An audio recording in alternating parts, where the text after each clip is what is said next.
Hello, everybody, and welcome to this episode of I Work In Homebuilding. I'm Jamie Panter with Human Capital Group, and my brilliant guests today are Guy, Melton, and Toni, Crimi. Guys, if you want to introduce yourself. Guy, if you want to go first.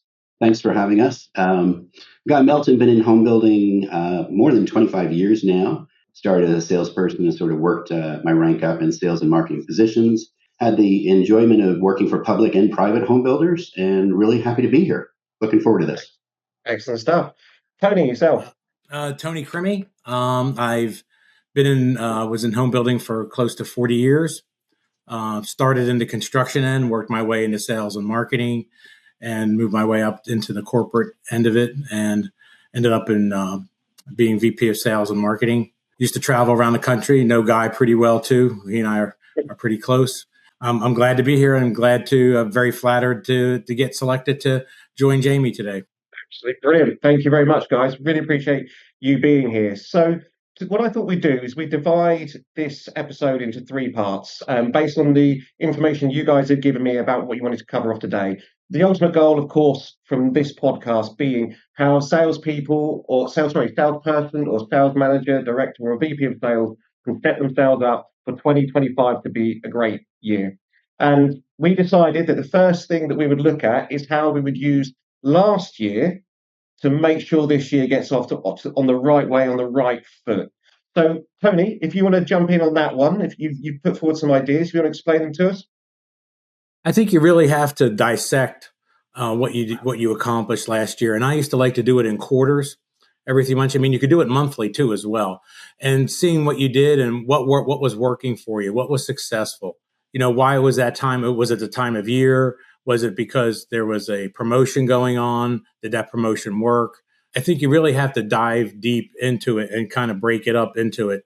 What months were you selling the most? And why was that? Was there a grand opening? Was it the euphoria of the grand opening that carried into other communities too as well? Because that can happen.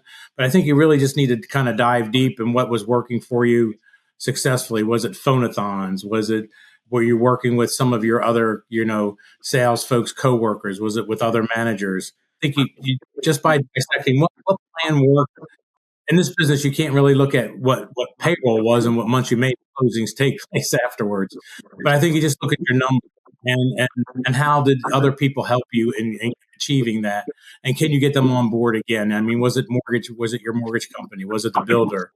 What did you do differently? Was it a realtor promotion that you had that actually worked? So I think by dissecting it, what worked with you with numbers, and then also kind of reflecting about what was going on in your personal world. Was there something that, maybe did you need a new car?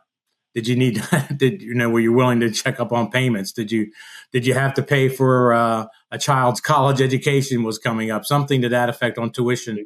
What was your motivation in making you achieve those goals for that month? Awesome. I'd agree with, from what I know in terms of how I look at my previous year and what I could take from it. That is very similar to how I tend to break it down as well. Guy, anything you'd add to that?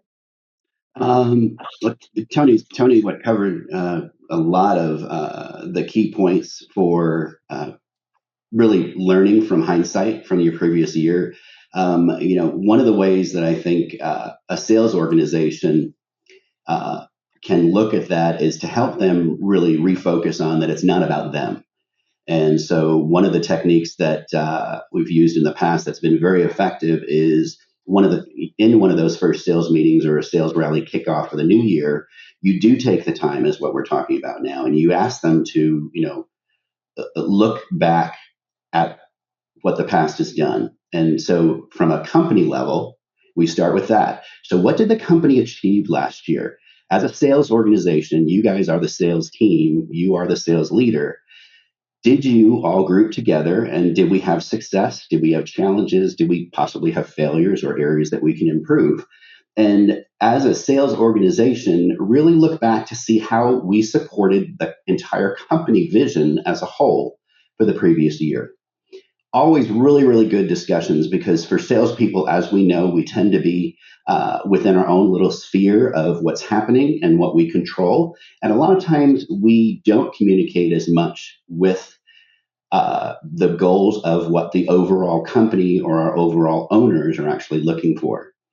Then we sort of take that down into, dial it down into more of a diminutive as sales teams. Let's talk about community A. What did you guys achieve? What was the goal for the previous year for you to achieve? 36 units to be sold over the 12-month period. How many of those were inventory home compared to how many were dirt builds? Because for a lot of builders, there has to be a ratio of inventory to dirt to make the correct amount of closings for the previous year. And then after you talk about the community teams and their successes and their challenges, then you talk to each individual salesperson and have them list out, sort of like what Toni was talking about personally. What were your personal goals for last year? Did you achieve them? If you didn't, what would you like to do differently this year that we can all talk about and support each other and make sure that you can achieve those personal goals? And it might be work-life balance. It may be that new car. It may be a college tuition or a wedding that's coming up from one of your children. But all of those things put together with, what Toni named off really helps charge a sales team, and so they can start looking forward to the new year and what the company goals are going to be and what their community goals are going to be. And then, of course, what their personal goals are going to be. So it sounds like it's almost like a leveled or tiered approach to how we look back at last year as to how it could help us this year. Yeah. So for me, Yes. when I was a sales agent, for want of a better term, and I was reporting to my manager or my director, you're right. Sometimes it would feel that you are very siloed. You're focusing on your stuff and you control what you can control. Now, I don't think I've ever heard it put as strategically as what you guys have just put it there. So taking a tiered approach to how we do it. Can you give me how companies can mess that up, right? So, because in my head, what I'm thinking about here is when I've been in that situation, there's too much onus on the individual. So, Jamie, you didn't hit your numbers, you're rubbish, you have to do better, right? That's kind of some of the stuff I've had back with bad managers back in the past. I didn't hear anything about those other tiers that you were talking about. Yeah. So have you? So is that sounds like that's one way a company can mess it up. They're only focusing on that bottom layer, i.e., the salesperson is an individual. How else could we make sure, or what other pitfalls do we need to avoid that we don't get that wrong? And how do we make sure that tiered approach works? How do we get it to be effective? The organization has to be set up that way. Otherwise, you're exactly right. If you only talk to your sales team and they only understand the company vision once or twice a year, then this tiered approach won't work because they'll be caught off guard. So it has to be part of the sales organization that information is shared in a timely manner. We're transparent about certain areas. We can't be transparent typically with all areas, especially if you're a publicly held builder. But we are as transparent as possible with the frontline sales organization about what the goals are for the company, what the goals are for the community, and what the goals are for the individuals, instead of just goals for the individuals and they don't know about the upper two tiers. So in management, if we're successful as leaders for the sales organization in sharing that information as often as possible, having buy-in into that information from our sales professionals, then it's a lot easier to go through that three-tiered approach and do the hindsight, analysis, and then take what we learn from that and put it towards what do we want to achieve over the next 12 or 24 months. That's really interesting. I've been critical of companies I've worked at in the past because I felt that there's not been enough depth when we've come to these. Look back at the previous year. This is what we're going to do this year to make things better. It's always been either too individual focused or almost too high level. So we want to open up two or three in my world. We want to open up two or three more offices in XYZ locations of the country. And it's almost like, well, how do you get there? How are you going to make that real? There was a bit of a disconnect between the individual and the company there. So that's a really fascinating way of looking at it. It sounds very, very strategic as well. Toni, is there anything that you want to add into that, your insights or thoughts or experience? I think the bigger, one of the biggest things, and Guy might have been touching on this, is the relationship between manager and salesperson. I think it's got to be open. It's got to be transparent. A salesperson shouldn't have any fear in telling their manager anything. and not a manager coming back for that. And that's a poor attitude. No, it's not. They're just trying to be open minded, and you got to they're thinking out of the box. I mean, it could be something so, why was this month weak in sales? Why did last year was this month weak? And if you look back at it, maybe you took a large price increase right on the first of the month. And granted, I'm all for that. You have to have a price increase sometimes as vendors and different people increase prices to the builder. But, sometimes price increases in the middle of the month, the 10th, the 15th, something like that actually can offset different things. It helps build momentum and actually helps the accountants in the business get even flow for their numbers. Instead of it's always on the first. Why does it have to be on the first? Why can't it be something different? And a salesperson saying, well, I could have probably have gotten those sales if we had kept the price the same. But we needed to make, we couldn't lose profit. I understand that, but let's strategically work that out with vendors too. Maybe their price increases don't take place until the 10th of the month and different things like that. Make it more even flow. Again, I go back to that relationship. I mean, phone call, constant at that one-on-one visit is so important, and making sure managers actually get out there. If it's once a week, twice a month, that they do that, and that they have an agenda, that each of you have an agenda. When you think of something, write it down for that salesperson that you want to talk to them about. And again, back to the salesperson, that they should reciprocate, and they should write down what they want to talk about with that manager, so that it's a very fruitful meeting and causes that, and versus just like, oh my God, your office is a mess. That's why you're not selling homes. Well, my office is a mess because I am selling a bunch of homes, I always, looking at that. Well, you should have seen mine back in the day. I mean, it's like, but I mean, coming into that, and again, it's all about relationships, how it works, the synergy amongst manager and salesperson. And again, and that runs down through the entire company. Anyone that comes into it, visits by management teams and going in through communities, should take place at least several times a year to go look at different things. And a salesperson basically is your front line. And when they tell you something, ask them why. Why? Well, that's an interesting question, and why, and dig deep into it. It's not about the last person that came in. And I always hate. That's always the thing. It's not what that last person wanted, but overall, just take their opinion and again plan it out and see, just see what happened. But there's a lot there. There's a lot there. There is, but I've been summarizing in my head, because obviously the point of these, when we do these podcasts, is we want people to be able to go, I took X, Y, Z away from it. And I've just put 4 things down there. So a tiered approach that's transparent, detailed, and with no fear. Right. So I think those 4 things, that for me, like, that's just, my brain just gone bang.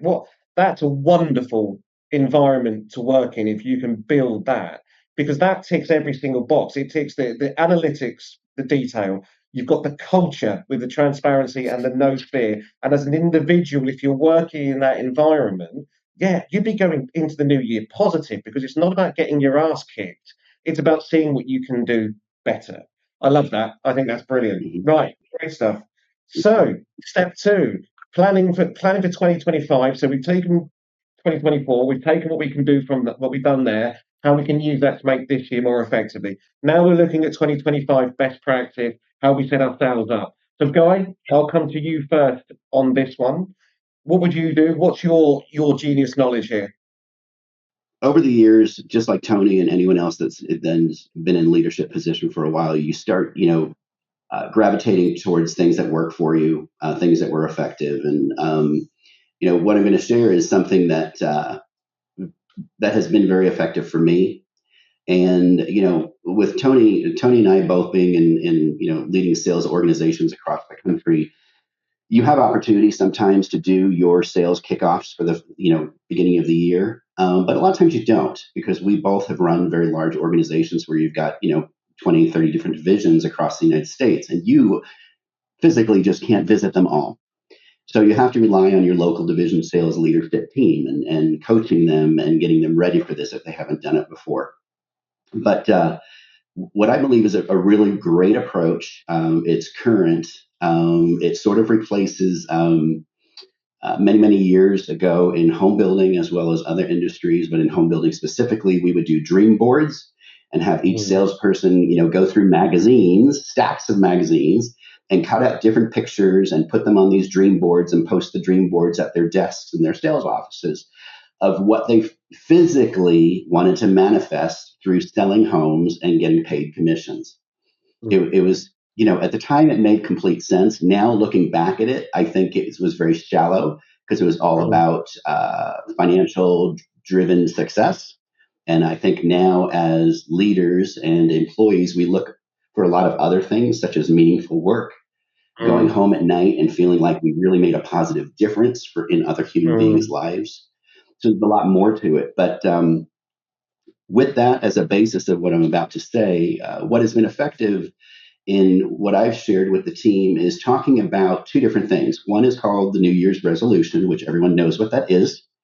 And the other piece in the sales rally kickoffs or division kickoffs through our sales leadership team is something called, and it's a newer concept called Word of the Year.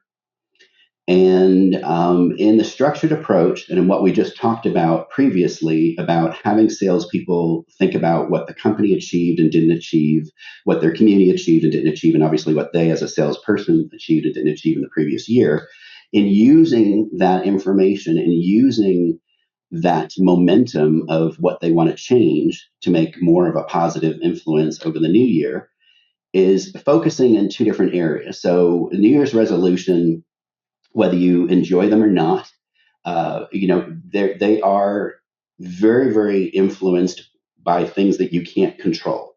So you can make a New Year's resolution about losing weight, and two things that help you lose weight is to reduce your, obviously intake of calories and to up your physical activity. Well, there are things that can affect you. You can get sick. You can have family matters that distract you, that you can no longer get to the gym. There's a finite amount of what you can control in a New Year's resolution. And most people put New Year's resolutions with a start date and an end date. So it's a very complete cycle. And when they get to that end date and they haven't achieved the level of what that resolution was, they can feel very disappointed, battered, disillusioned. I believe that's why most people supposedly, throw their resolutions out the window by the second week in February. But when you look at taking that and combining that with a word of the year, and I'm going to give you an example of what I used with our sales organization last year. I chose the word resilience. We had a sales team that had just gone through COVID. We had a sales team and everyone else that was appointment only. Their models were completely empty for weeks on end. They were working from home. Company cultures were different because people weren't in the offices as often as they used to. Remote working was getting very positive. All these different changes. And I watched our sales team and our sales leadership team specifically, as well as other people within the organization, become very resilient. And so as an organization, we focused on that word and what made us resilient as a sales team, what made us resilient as a company culture, and how could we learn from that and move that forward. So with the combined approach of this is what we're focusing on as a sales organization, resilience in the coming year, what we've learned from how we did it well and what we didn't, and then using your own New Year's resolutions. I didn't achieve the financial results I needed to be able to purchase the second car for my wife. I wasn't able to achieve the ability to take more time off with my family because I allowed work into it and I did not exhaust all of my vacation days. Whatever it is, those two areas combined makes it a much healthier and much more approachable and resourceful way of looking at achieving those things. So we can dive into, and Toni mentioned a lot of them in the beginning, but we can dive into what are the little individual things that we do. But with that as being the overall catalyst for it, it's easier to do that. To give you an example, one of the things that most sales organizations do in a timely manner, but at this time is really good, is look back at your realtor relationships for the previous year. Who were our top realtors in each one of our communities? Were they top realtors in our communities because they had great relationships with our community representatives? Or were they top realtors in the community because they really believe new home selling and what new home values offer is a better sales message than what's out there for resale right now? Or is it a combination of both? What can we learn from that? How can we approach this realtor base, those that sold more than just one house, and really learn from them as to what we bring to the market and why they sell our houses more than other production builders out there? And what can we learn from the relationships they have with our sales team? How does that then build into what our salespeople want to achieve through their New Year's resolutions? And resilience wise, how can we use that to bounce back into a better position with our realtor relationships? So that would just be one example. Toni, anything to add on that? I like your one word. It's really interesting, isn't it? Thing into it. I remember a lot of successful divisions coming up with a saying for the year that this year was going to be, and they actually made it a competition in the entire division office, where they had the office team, construction, everyone kind of put into their hat what they wanted the saying for the year to be for next year, and it all got kind of voted on by the management staff on what direction and going into it. And I think that everybody participating into that was huge for the division as a whole. I agree with you on all the realtor things. I mean, that's huge for the year for them to plan and which realtors were working. Organizations that have realtors involved into it. When realtors come out and take videos of your community and everything like that, that should be welcomed. I mean, when they do that, if you're on any type of, they place them on different social media venues. I mean, that should be welcomed completely onto it, because those are the realtors that are investing in you. They invest in themselves. They're trying to sell your product as much as you are trying to get people to come in and inviting it. But I think looking at that and dissecting of what worked, again, going back to that and trying to tier it up even higher of what more you can get. Maybe it was, getting all these realtors together in a round table type of thing as well, just trying to see how they are more successful. A lot of different divisions might do an awards program for the realtors that sold more and for that division coming into it, and offering them, dinners out and different things like that. And they're very competitive too. They see their competition over that's selling and what's working for them, and it helps them grow too as well. I think if you help, again, thinking outside the box, what's helping other realtors grow in their business helps you overall. And the whole thing about the one word thing is pretty powerful about as far as it grows. No matter how you're gonna do into it, but you just got to get everybody to buy into it. And that's the key as managers going into it. You had mentioned in our previous conversation earlier on this podcast, how could that fail? And so I want to sort of wrap this piece up with it. Great part about working with salespeople is they're fun for the most part. Great part about them is they're gregarious. They're creative thinkers. They don't accept the word no. Whatever else you want to say from your personal experience or from just people's perceptions of what salespeople are. That's what I think we love about the position, is it's constantly changing. But you have to always, good sales leader is going to go into every meeting and every conversation, understanding what the various outcomes could be if there are not parameters to what you're discussing. So in this case, that's where the one word, I think, is so strong. Understanding that whatever that one word is, in this case, we're using the example of resilience, that's the overall concept that each salesperson and each sales leader is hedging if I do this, if I change this, if I work this, am I getting better? Am I bouncing back? So using the realtor example, that's really, again, realtor relationships with home builders have changed over the years. Home builders never ever chased realtors before, and we're seeing that more and more over the last few years for a variety of different reasons. So it's about being resilient. It's about being able to say, okay, what we've done in the past was it worked then. It's just not working as well anymore because we're changing. The industry is becoming more sophisticated, real estate relationships, home building, construction, every part of it. So we need to change along with that. So if you're a salesperson talking to me and saying, well, I think we should do this for the community and this for the community, it's that overall, okay, I understand what you're presenting. I understand what you believe the outcome will be if we invest the time or the finances, or the people in doing that. But tell me, is that going to help us bounce back in the area we need to bounce back? Is that going to show that we're being resilient? And using that as that overall sort of cushion helps keep very creative salespeople and very creative sales leaders and sometimes division presidents and VPs of finance. It helps keep them all focused on what we agreed to be the division for the focus for the next year.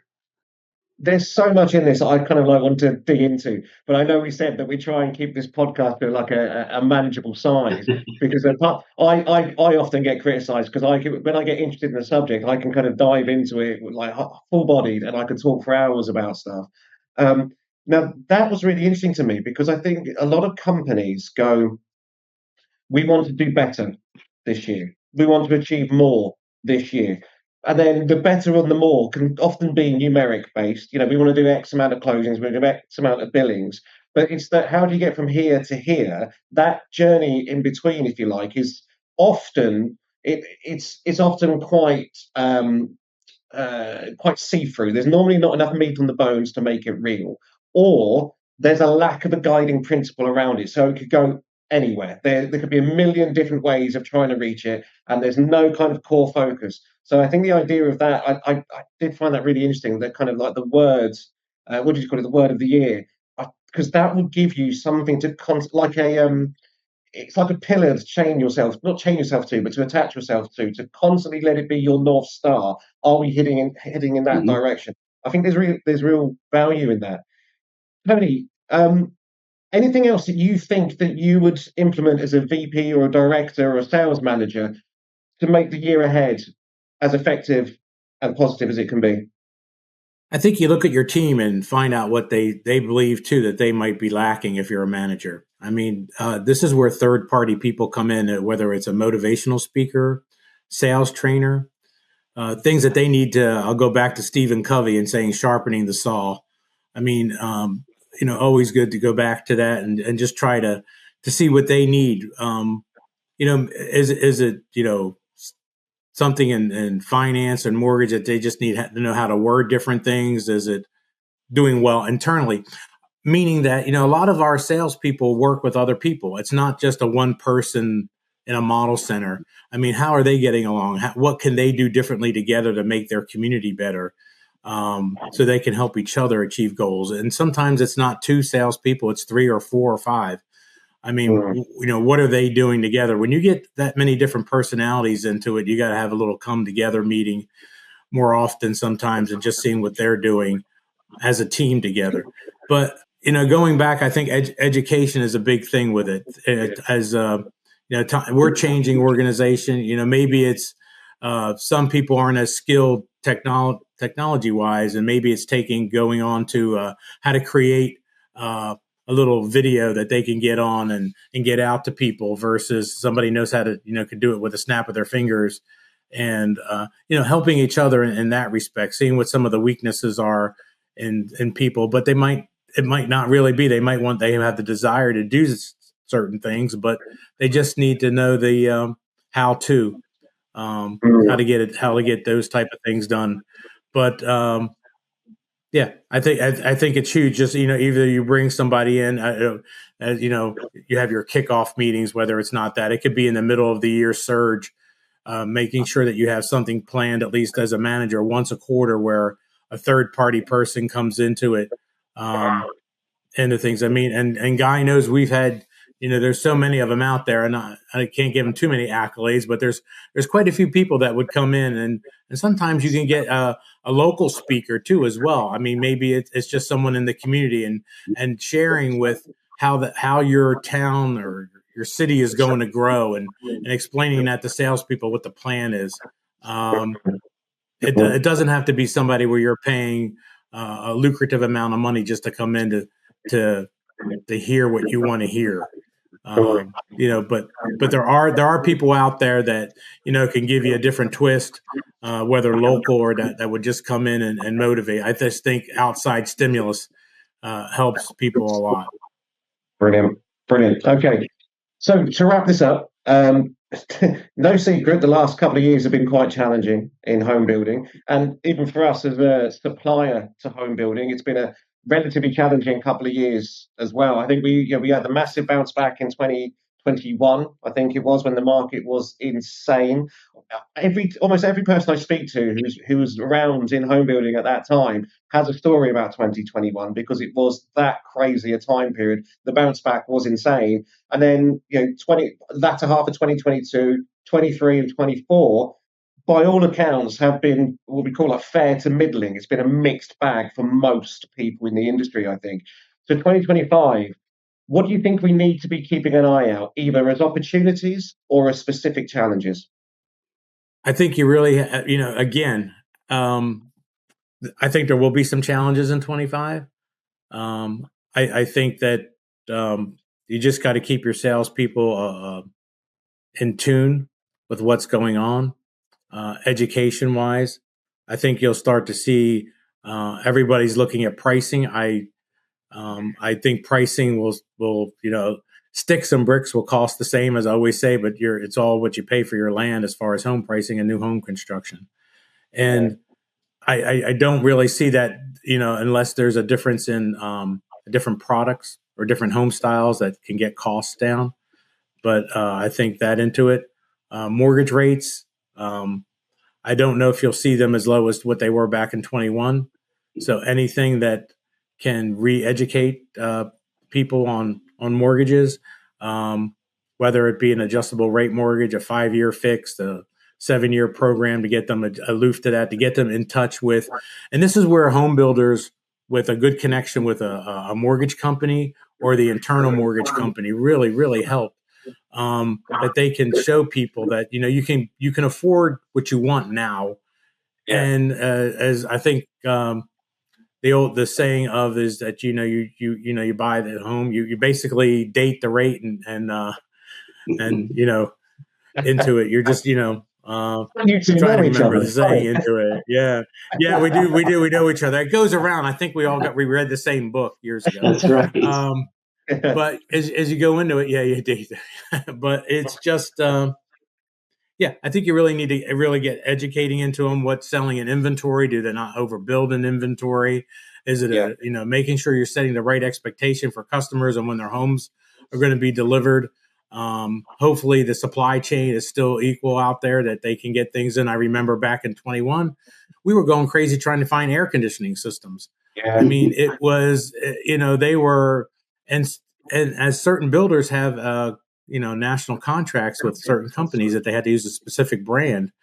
And some of them were just changing brands, literally in the field just to get people into a home. I mean, or getting a temporary unit in there that might've been used just to get the house a certificate of occupancy and to get it done so people can move in, again, with full disclosure that that's what they were doing. I think, they just need to kind of prepare for what may or may not happen. I think, the tone for 2025 is going to be set within the first 3 to 4 months of the year. Going into that. And I think that's where you really need to, be upfront with your salespeople, and they just need to stay, communication is the key. What's going on? What's the pulse of the community? Looking at traffic numbers, what brought people in, what brought them in, why aren't they moving forward at this point in time, or what are they waiting for? And maybe we can deliver that sooner so that they can move forward. That's what's going to be really, to me, looking at that. But I do remember price increases happening. significantly. I think as the market goes up in 21, I mean, it was almost like 2 to 3 times a month, depending upon what, different things you can get into it. But I think we just need to really be cautious, but not, but still push hard. They still need to find out why. What people are still looking for homes, and everybody, the option of buying a new home is just so much better for families in the long run, that they don't have to spend maintenance and different things into it. But I agree. Yeah, I totally agree.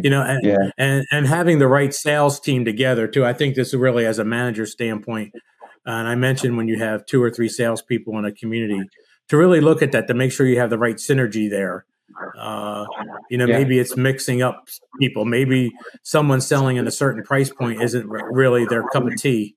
That they should be, in another different. Maybe they're more entry level, or maybe someone that's sitting there is a great high end salesperson. I think sometimes everybody should sell everything, but sometimes there's a certain desire that they do better in one price point than another. Yeah. And as managers, I think we really need to look at that and get the right teams out there.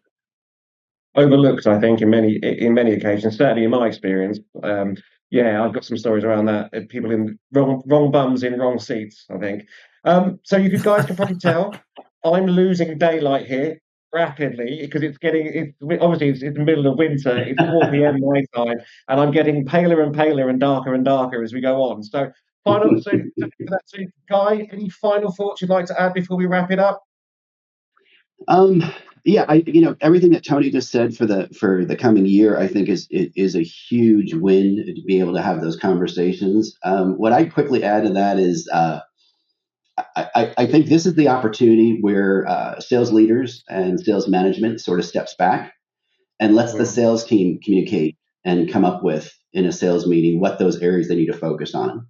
So just like, word of the year and New Year's resolutions, we need to figure out what are the effective and the healthy habits that each salesperson should be doing moving forward. And, it's really great to watch peer counseling, the senior salespeople in a meeting share what works for them, and the juniors can take those notes down and sort of learn from that, as well as the juniors asking those sort of sometimes naive questions that the organization, the sales team, hasn't thought about for a while. So, one of the areas that we've really been pushing over the last few years, most home builders, is the website exchange with our customers. And so that's one of the areas that I first talked to the sales team about is, are you familiar with what's on our website? Are you familiar with what's on everyone else's website? Any changes that your competition is going to make, that's where it's going to hit first. So you need to be on that every single week. And if that's not a habit for you, for your top 3 competitors to look to see what's on their website, you need to make that a habit. So let's put that in your Outlook calendar or whatever calendar system you use. And then have the team talk about what other areas do they need to establish habits with. And like Toni said, you're going to find out if there's price increases on their website before the public will. You're going to find out if they're increasing incentives or doing some national sales program.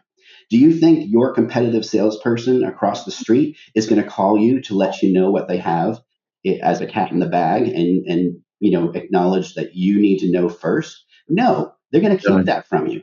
That's why a lot of salespeople don't even visit other competitor sales offices, because the other salespeople don't share information. So what are the creative habits that we as a group need to come up with that we can put in place that's going to improve ourselves and help our resilience in the coming year? Brilliant. Excellent. Guys, as you can see, I'm literally sitting in shadow now, so I think we've covered up a lot of very, very, very good points. I actually kind of look like a bit like a vampire at this stage, so maybe this is the perfect time for us to actually wrap this up. Guys, honestly, thank you so much. That was incredibly informative. It really was. I think if anyone listening to this would go, actually, there's some real concrete stuff, not just at the kind of nitty-gritty analytical level, but the guiding vision and guiding plan for the year level. So I think there's a huge amount that we can take for that. Thank you very much, guys. I will try to get you both back on again at some point in the near future as well. I think there's so much knowledge and value that you have to share to the market. And hopefully 2025 will be a great year for all of us. Thank you for your time, guys. Really appreciate it. Thank you. Great stuff. Thank you. Very enjoyable, Jamie. Great seeing you, Toni.